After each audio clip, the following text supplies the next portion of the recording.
যারা ফজরের পরে ঘুমান হার্ট দুর্বল হবেই, ফজরের পরে ঘুমান লিভার নষ্ট হবেই, লিভার কমতে থাকবে শক্তি। ফজরের পরে কখনো ঘুমাবেন না। কোন পাখি ফজরের পরে ঘুমায়? কোন প্রাণী ঘুমায়? তাকদু খিমাসান তারুহু বিতানা। রাসূল বলছেন পাখিগুলো খালি পেটে বেরিয়ে যায় আর ভরা পেট নিয়ে বাসায় ফিরে আসে। আপনারা তো ভালো সব, আরো ভালো জিনিস খাবেন। কি খাবেন? ইসবগুলোর ভুসি খাবেন, তোকমাই খাবেন। তাহলে প্রস্টেট আর বড় হবে না, পেশাবের থলিয়া বড় হবে না। 40-এর পরে পুরুষের এটা বড় হয়ে যায়।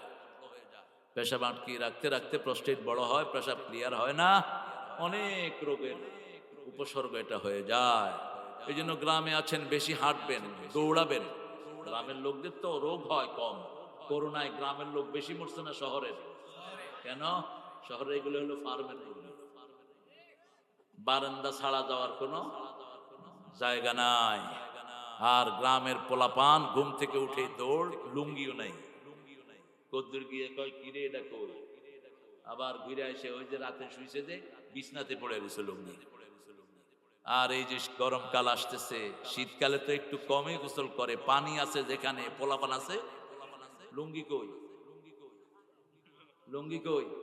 জন্মদিনের ড্রেস সবার, কে কার দিকে তাকাবে? কিয়ামতের ময়দান তো, তাকানোরও কোনো সময় নাই। পানিতে গোসল করতে আছে ইচ্ছা মতো।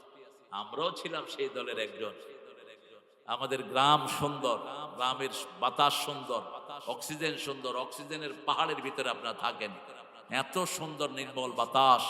এই জন্য খালি পায়ে হাঁটবেন বেশি, প্রেসারের রোগীরা খালি পায়ে, খালি পায়ে ফজরের পরে হাঁটবেন। ফজর পরে আর ঘুমাবেন না। ফজরের পরের ঘুম সব রোগের একদম ডিপু। যারা ফজরের পরে ঘুমান হার্ট দুর্বল হবেই, ফজরের পরে ঘুমান লিভার নষ্ট হবেই, লিভার কমতে থাকবে শক্তি। ফজরের পরে কখনো ঘুমাবেন না। কোন পাখি ফজরের পরে ঘুমায়? কোন প্রাণী ঘুমায়? তাকদু খিমাসান তারুহু বিতানা। রাসূল বলছেন পাখিগুলো খালি পেটে বেরিয়ে যায় আর ভরা পেট নিয়ে বাসায় ফিরে আসে। ভরিয়ে দেন কে?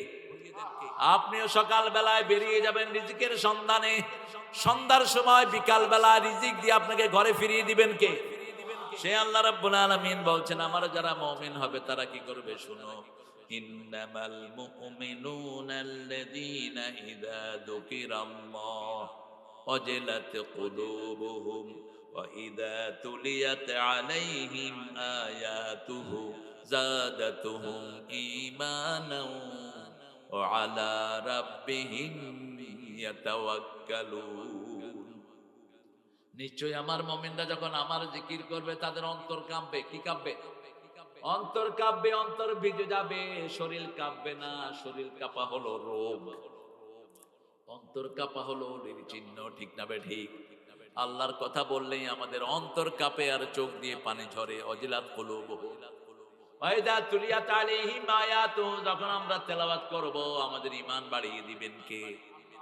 যখনই তেলাওয়াত করব, যে কোনো সূরা তেলাওয়াত করেন আলহামদুলিল্লাহি রাব্বিল, ঈমান বাড়িয়ে দিচ্ছেন কে? মালিকি ইয়াউমিদ্দিন, ঈমান বাড়িয়ে দিচ্ছেন কে? কুল হুয়াল্লাহু আল্লাহুস লাম ইয়ালিদ ওয়া লাম ইয়াকুন লাহু কুফুয়ান আহাদ। এখন সবার জন্য জান্নাতে বাড়ি হয়ে গেছে। 10 বার কেউ যদি এই সূরাটা পড়ে, রাসূল বলেছেন আল্লাহ তার জন্য জান্নাতে প্রাসাদ বানিয়ে দেয়।